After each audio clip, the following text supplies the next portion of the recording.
So you want to win with orcs and goblins.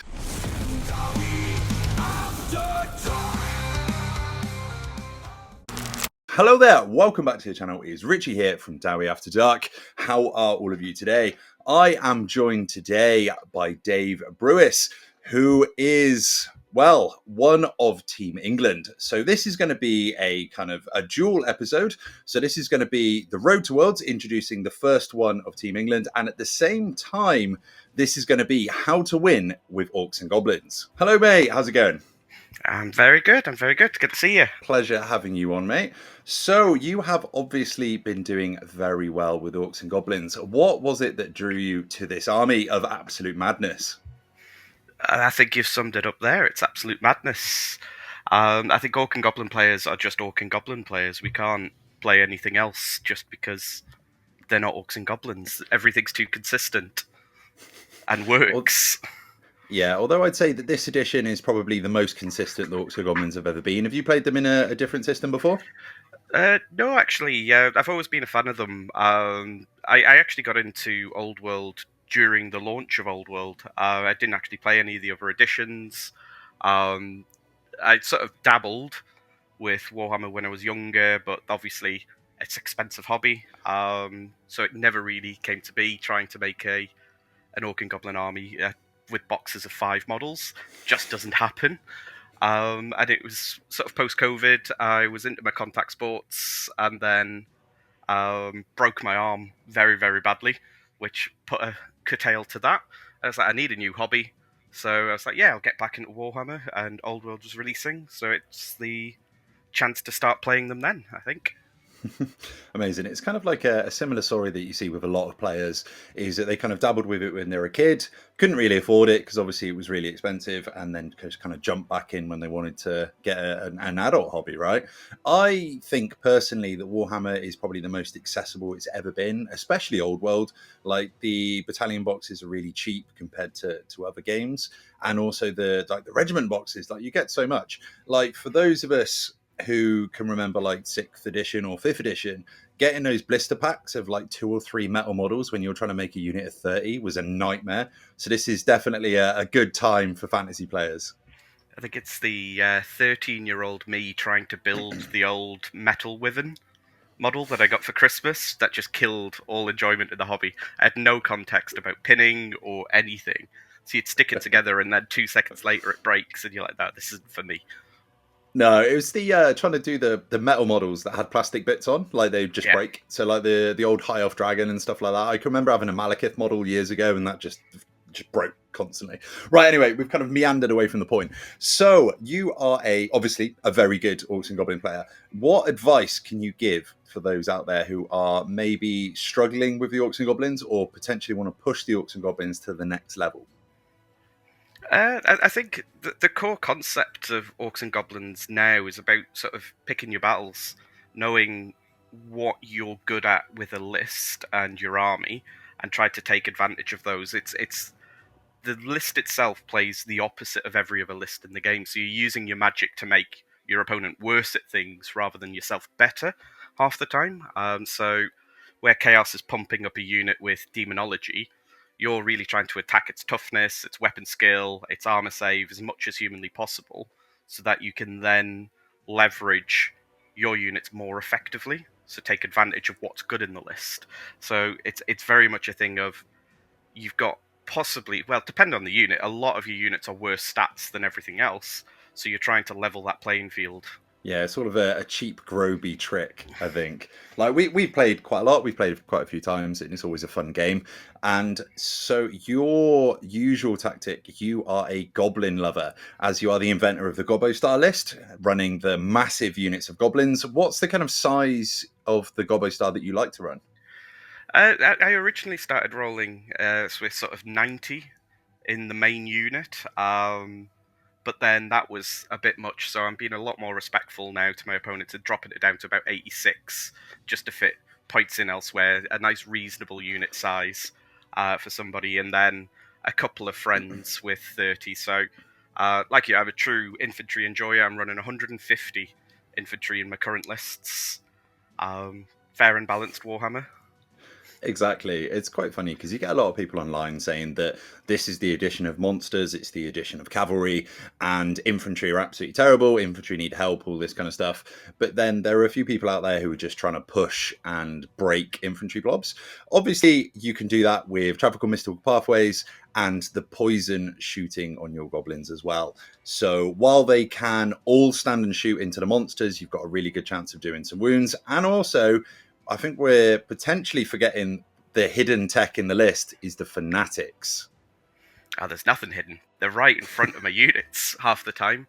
Um, they they get a lot of flack. I think they're in the right place at the moment. It's a fantastic unit to keep things off you, or fitting back into that theme of, I always call it's a poison chalice list. I want to make so that anything that you want to do to me on the field is going to be at some cost to you.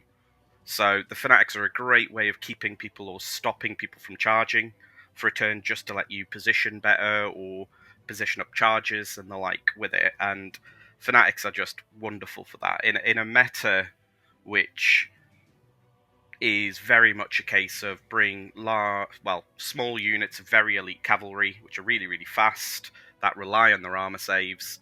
The fanatics are a really good way of leveling the playing field. If you use them effectively, you can gain 2 or 3 turns of movement to slow down your opponent's plans with them. So we love fanatics. Oh yeah, I mean we'd love to hate them, right? I think they're really good. I know a lot of people have got issues with them. I'm quite personally happy that orcs and goblins are in a much better place than they used to be.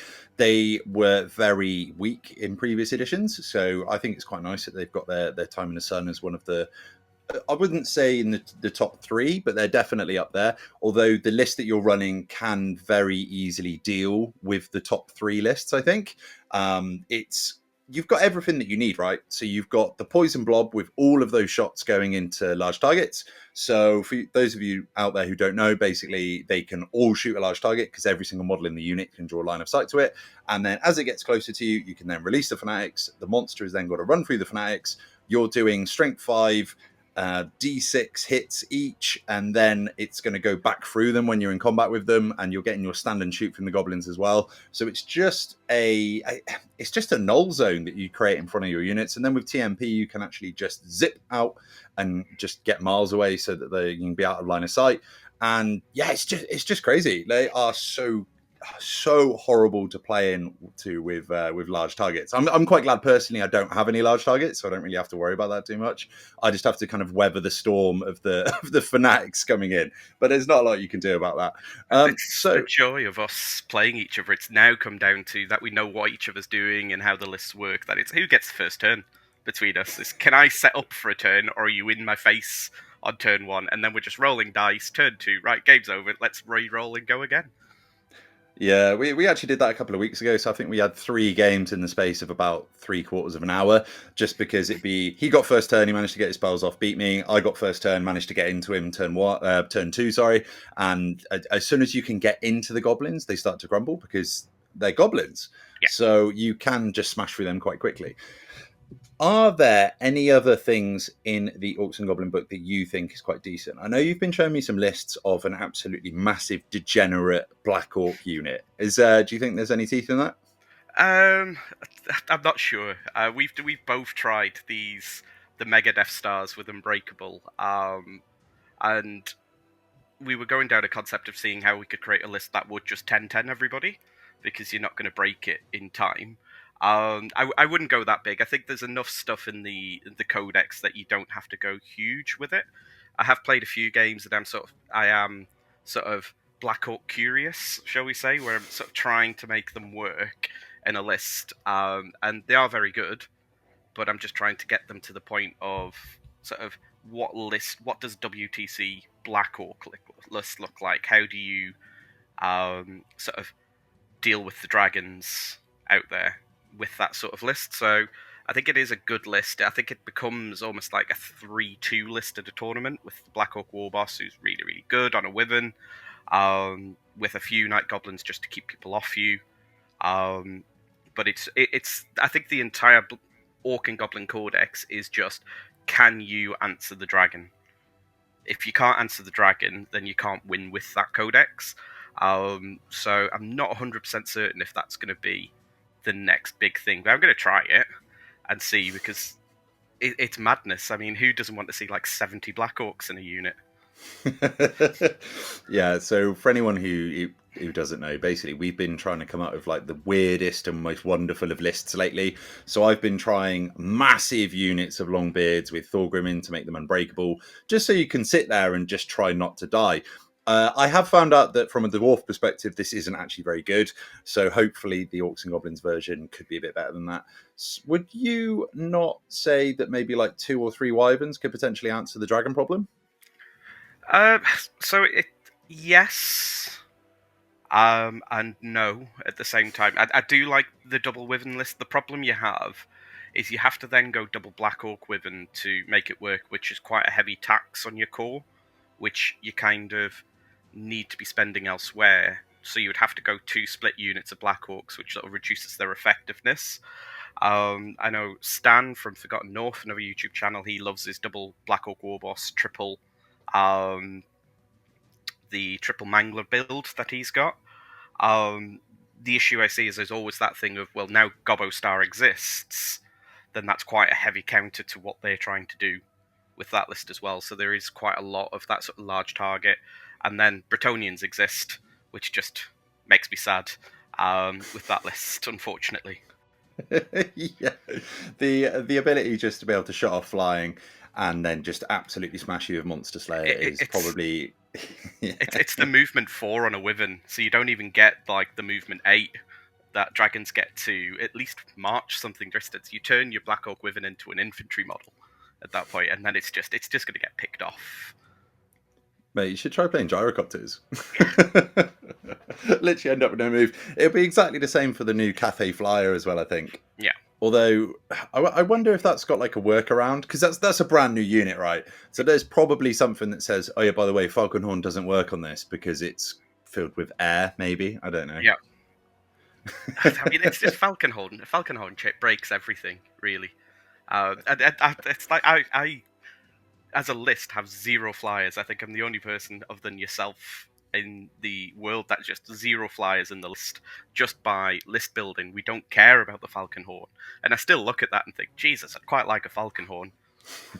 Yeah, I would 100% love one. I Yeah, don't understand how some of the other armies don't have access to tech like that. Why is that only a Bretonian thing?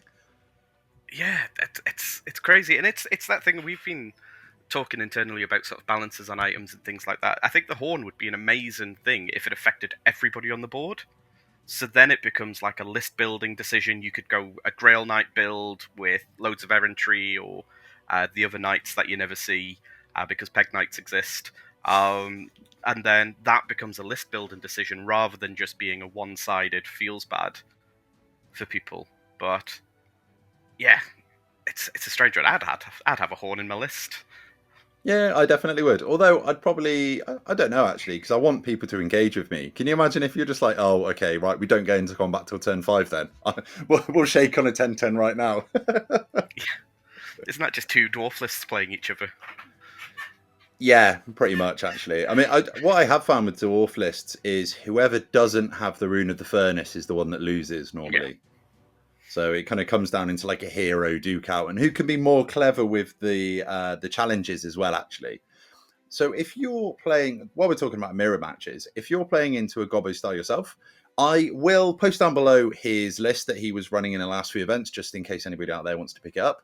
We do have a couple of friends that are playing the Gobbo Star as well that have copied this, and they're doing relatively well with them. I have played into Nick, who's been running this at the TSN. Great guy, really great guy. I think he's captain of Team France. Is he He not? is, yeah. Nice, really great guy. He's running the Gobbo Star too. So if you want to pick up this, how does it play into other Goblin armies? It depends on the builds you're going into. In a straight mirror, it's just purely a movement game. So mirroring what your opponent's doing and trying to pick up points. I think the strength of the list is that it is a big chunk of points denial that's very difficult to pick up. So it's a very similar matchup. I played Scott's Mortuary Cult, which this list does really better than most into Mortal Cult, really, because there's nothing worth shooting in my list, because there's just so many wounds of really pointless stuff to shoot at. So in the mirror match, you're really looking at picking up the Doom Divers if you can, get rid of those early, and then after that, it's just shoot everything else, and then catch people off guard, because the list charges when people put themselves out of position. People think it's a shooting list, but that block is static combat res 7, and then it's 15 wide, and then you can drop their weapon skill down to 1, and their toughness down to 1, and their armor down by 2, and give your weapons reroll 1 and AP 1. At that point, you actually charge them, and then Yeah. blow them up with a giant blob of goblins that are awful unless you get your spells off, and then they actually turn into a really incredible fighting unit. I crumbled a unit of 25 Graveguard by charging it with the blob, because I was never going to shoot it off, but you can get that static on to give you free 7 wounds at the end of the turn to just drop their stats down to nothing, charge them, and then have goblins beat them up. It is quite funny that you can make the stats of other armies even worse than a goblin, which is it's so good. Like Itchy Nuisance is an absolute nightmare of a spell. Like, I hate that going off. Bad Moon Rising is absolutely brilliant as well. Just the fact that everything stacks and creates this synergy of making it just gives your opponent a really bad time. Get like a Plague of Rust off there as well, and suddenly you're like AP3 on your spears. Horrendous. And then, well, it's the new thing now, because obviously I'm very pro random movement as a rule set. It's a fantastic set of rules. I think it's one of the strongest things in the list. Is there's not many abilities in the game that let you roll dice and then decide what you're doing after, which random movement lets you do. So you can use it to put yourself into very good positions or take fights that your opponent doesn't see you getting if you spike on your dice. And then that combos in. So your Squig Hoppers are Strength 5 with 2 attacks each at Weapon Skill 4. A Bad Moon Rising goes off, and you're then hitting on 2s and wounded on 2s. They just become an absolute blender of a unit for something that's very cheap. So I think it's the whole ethos of the Orc and Goblin Codex is around that, sort of making your opponents worse and then taking advantage of that sort of stat reduction to then leverage much cheaper infantry that's not very good in its own right. It's okay, but with the debuffs, it then becomes an absolute blender. Yeah, plus with the access to the random moves, like you said, like I watched your game playing against Luna, and what you did against her was just brilliant. So it's hiding the Squig heroes, so like behind a hill. You could do this behind buildings as well, so out of line of sight. But what the random movers does is it means you can charge stuff that you're not in line of sight to. So if they've brought something round to try and charge your main unit next turn, you can hide those Squig hoppers or the Squig heroes behind something that blocks line of sight, and then they can pop out, charge them, and it just kind of just completely catches you out a lot of the time. Especially if, like you said, you manage to spike those dice, you just kind of almost don't see that coming. Like if they're like over 12 inches away, you kind of just accept the fact that they might not be able to get in. But then if you spike the 3d6, like they go miles. Yeah, I think it's they're a psychological unit more than anything. That the number one question I'm asked during a game is, so they can move 18, right? And it's like, well, yeah, they can, but that's like 1 in 216 or something stupid that they're never going to do it. But it's in people's head that they might do it. So the random movers can do so much, like the ability to get into combat with the Chaos Mage or Puppets unit. They've got Killing Blow on the Cave Squig, so you can wipe out characters. They've killed Paladins and Dukes before with that Killing Blow. There's just so much stat in that unit as the sort of Cave Squig, and the ability to skirt terrain and just basically not play by the rules of the game is just superb, which is very goblin-y of them. It is. Although they're not running away, they are actually charging stuff, so not that goblin-y, I don't think. Oh, goblins charge. While we're talking about some of the tactics, what are the favourite spells that you like to take on your mages? So I always lore Familiar and Elementalism Wizard. There's a few texts that we're changing at the moment, but it's always the standard 4 is going to be the Wind Blast, Travel Mystical Pathway, Plague of Rust, and what's the other one I take? Irrelevant, probably. Oh, it's Earthen Ramparts. That's the one. It's going to be a good spell. They're the four, and what you're looking for is a combination of three spells, really. And that's the Plague of Rust, Evil Sunshining, which is incredible, reroll ones, and AP1. So it's Curse of Arrow Attraction, but better. And then also Itchy Nuisance to drop the toughness. So I always say if you have the really defensive dragons, the 2-up saves, the high elves one, or the ones with regen, the Chaos Dragon the same. If you can get two of three of those off, you can shoot it off the board in a turn. So you're really a combo list, and the way you approach that, because it's a faction spell, you can guarantee three, two of the pizzas of the combo, and then you're just rolling to get an Evil Sunshine in, if you can. So outside of that, every other spell's just fun. So Foot of Gork is, if you're an Orc and Goblin, you love Foot of Gork. It's just 2d6 in a random direction. It does nothing. It never moves, but when it does, it's miraculous. It's marvelous.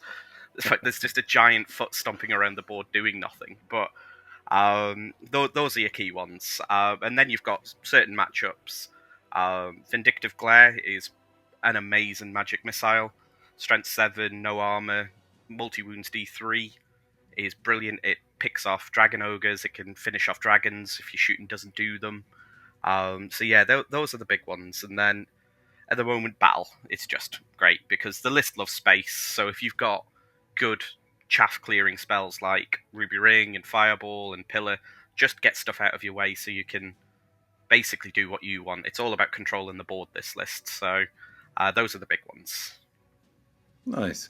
I think the other thing with like Vindictive Glare, like you said, if you're clearing yo's of chaff out, you can actually clear out to heroes as well. So if you've got like little heroes that are kind of just hidden behind small units of cavalry, you can clear them out with one wizard, then get a Vindictive Glare off into them and absolutely just nuke them. It's a because all of the shooting happening at different steps, you can really work your way through an army quite quickly, actually. And it's really interesting to watch you play this kind of list because you can just dismantle an army piece by piece. So it'd be like the shooting and the fanatics going after the really heavily armored or the large targets, for instance, or the big blocks, and then you've got the fireballs going after the small flanking units. So you're just taking stuff out and removing it from the board, but just systematically just claiming points every turn, where the opponent's just not managing to get any from you unless you roll a misfire on the on the Doom Divers, right? Yeah, it's cost me a few draws, that thing. Which, yeah, it's just about it's sequencing, and it's interesting to watch it because I think you'll probably see the same thing as a sort of list creator or a sort of introducing something into the metas to see other people's results with it, because it's such a finicky list that it can go wrong so quickly that if you don't sort of sequence everything correctly, it's like I need to use Ruby Ring first off tattooed onto my forehead at this point because there's a lot of cat magic going on, there's a lot of risk of miscasts, and then getting those sequences right is what are you shooting first? Will using one of your magic missiles clear some line of sight for you then to use your better shooting elsewhere? So it's really sort of your shooting phase starts in your opponent's movement phase. Is identifying those targets to be able to play it effectively as to where they've potentially made a mistake or put something in a place that you can take advantage of. And it's just leveraging those advantages over and over and making decisions based on, well, does Itchy Nuisance go off on the dragon? If you drop it down to toughness 3, it's being able to switch up your plan to then say, actually, my magic missiles are going to blow this thing up at toughness 3 in a way that it wouldn't. So I've got to think about the movement in terms of, can I have multiple targets with my positioning so that if things go my way, that I then don't waste an entire shooting phase because my original target is dead. So it's interesting watching people to play it. It's very finicky, and once you get it, it's great fun. Not for your opponent because it is so systematic in the way that it plays, but while you're learning it, you start to see those angles and start to see where your opponent's moving, that you can see those lanes opening up. It's great fun to play. Yeah, it's the same with the Yeet list. It's like you see loads of people playing that online, and like you said, all of the results and stuff. And it's like people were saying that it's quite a finicky list to use. But yeah, like as soon as you can pick these up and you get the reps in with them and stuff, they are really satisfying. And I think personally, it's really satisfying to play a list that isn't just the normal. I bring toughness 6 monsters. I'm going to smash you. And it's really nice to see lists that don't use that kind of mindset doing really really well. I know a lot of the other kind of like big infantry lists are the undead ones, but yeah, they're super fun to play into, Yeah, right? yeah. It falls into the category. It's the fun thing at the moment with the team is where we've got internal games happening. Is it's almost like it's court mandated for us to get a game against Gobbo Star or Mortuary Cult, just because we know what they're doing. We know how to play against them. I feel like I've got to get you to tell people off to play a game with the Gobbo Star to get reps in at this point. But um, yeah, it's interesting. I think it's part of the meta now. It's great that the meta is so varied still. I'm pretty public that I'm a no comp kind of guy and just let people figure it out. And there's always an answer to something. Like I could write 30 lists that beat mine. As much as it's sort of this big scary list that people don't want to play, there's a lot of ways to beat it. And I think people are starting to switch on to that as well. So I'm looking at how we can switch it up and keep it fresh. Yeah, this is the thing. I that's what I absolutely love about Old World. It does have such a fluid meta. There, well, meta anyway. The thing is, like everybody who sat there at home obviously doesn't get as many games in as us. They probably don't go to that many tournaments if they go to any tournaments. So they're sat there and they play the games against their friends. And obviously, there are some obvious strong things. So if you're an Orcs and Goblins player and you've been struggling to play against the large targets, you've been struggling to play against like Chaos with the double dragons, for instance, because that is that can be a no fun army to play into, especially if you hadn't had the certain reps with an army, or if you don't have the tools to deal with it. That can become really really oppressive. But luckily, if you want to try this list down below, if you can be bothered to paint that many goblins anyway, this can really answer to that.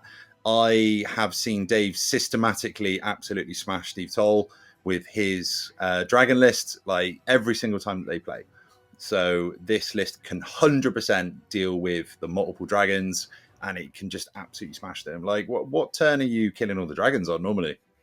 Uh, when they stop hiding. If it there's Steve is a fantastic pressure player, and he's great at using chaff to clear up and restrict movement and things like that. So at the moment, it's normally 3 or 4.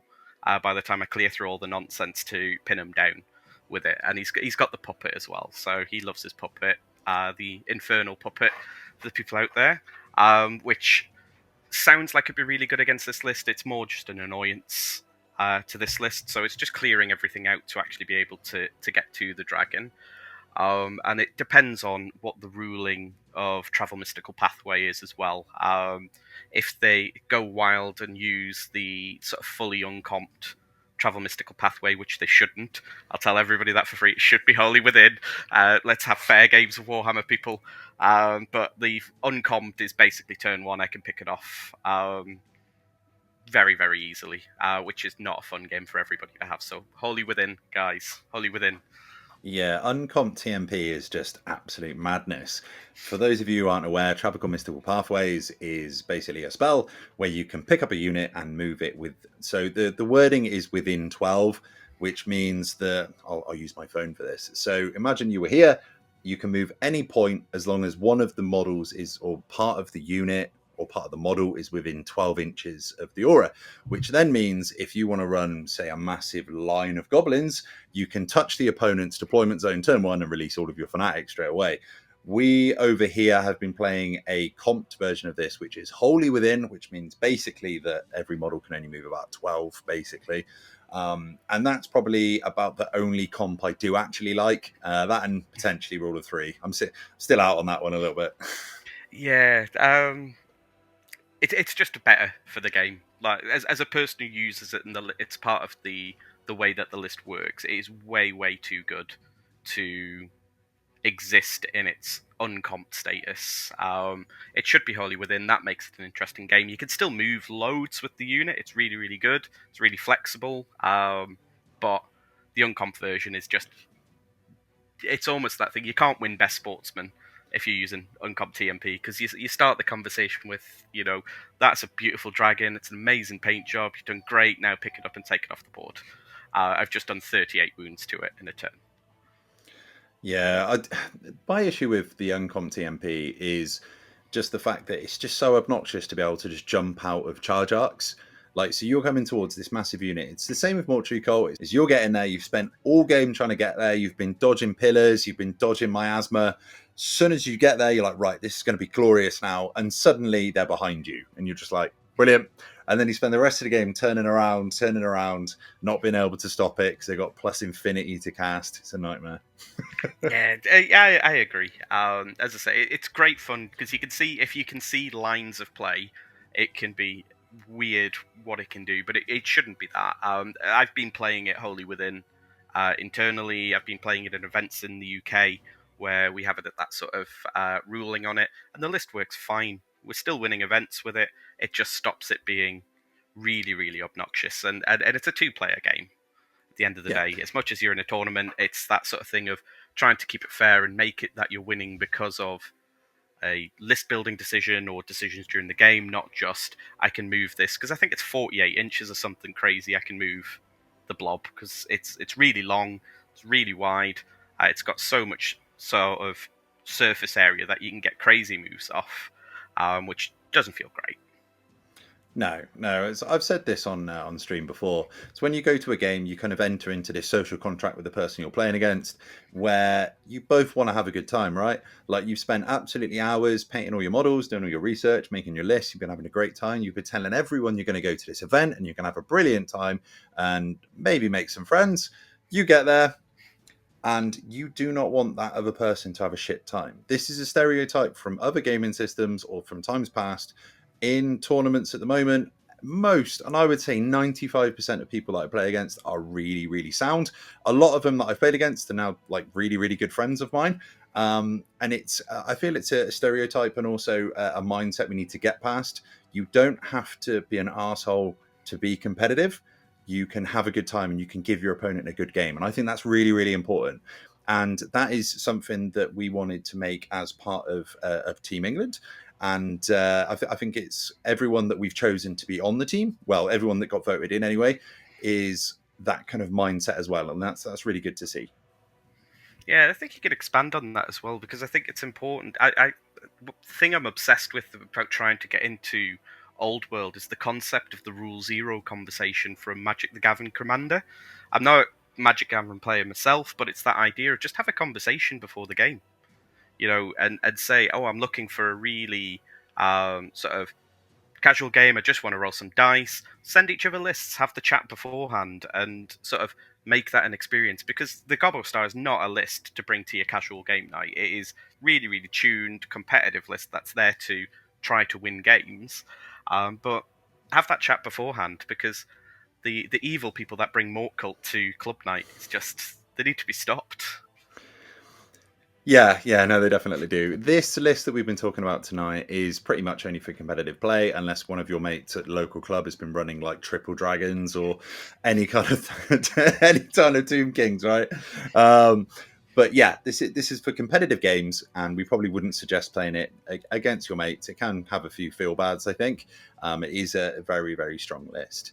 Is there anything else in the Orcs and Goblins book that you think is kind of worth talking about? Well, we've not spoken about Doom Divers yet. Everybody loves Doom Divers, don't they?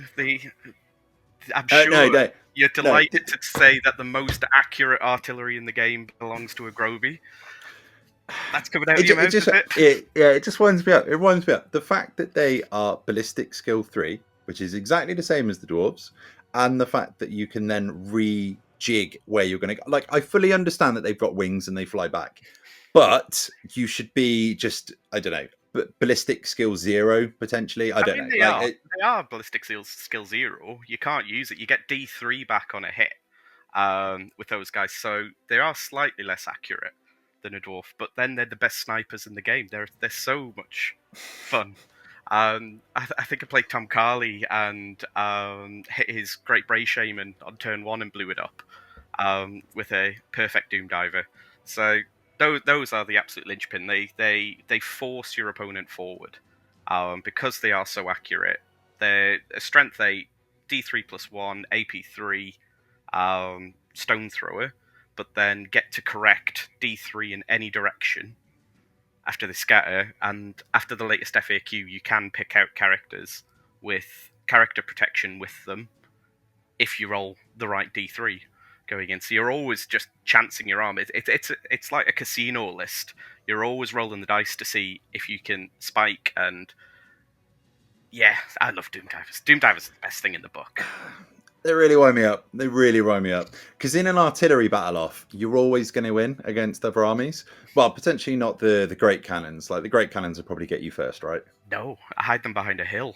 You can't shoot me, and I can shoot you just as accurately back with them. So you've got to, you almost, with the Doom Divers, if they've got cannons, you hold them back in your deployment until the last second and see where all their cannons have gone, and then just pop them out of line of sight. And then you can't get me. And then they can get you. I do exactly the same thing with my anvil, to be honest. Every time I play against Empire, I'm like, well, this is going to have no effect in this game, but I'm going to hide it. Yeah. It's the saddest thing. Your toughness 10 anvil is like, it goes from the perfect thing to Doom Diver into, I'm never going near that thing. It's so frustrating. You've got a perfect 300-point character that I could blow up in a turn. It's like, no, he's toughness 10, you need 6s to wound him. I know, it's the law of averages just kind of aren't in your favour with that one. So what's you like to run 2 Doom Divers, don't you? Have you tried running 3? Can you run 3? Oh, you can only run 2. They're limited to 1 per 1,000, so we'd need to go up to 3k to get 3, and I'm willing to do it. I'll paint the goblins if I can get 3 Doom Divers. There's a few different builds that you can sort of work around it. You can go double Doom Diver, double Rock Lobber, and then some bolt throwers and go much more gunline with it.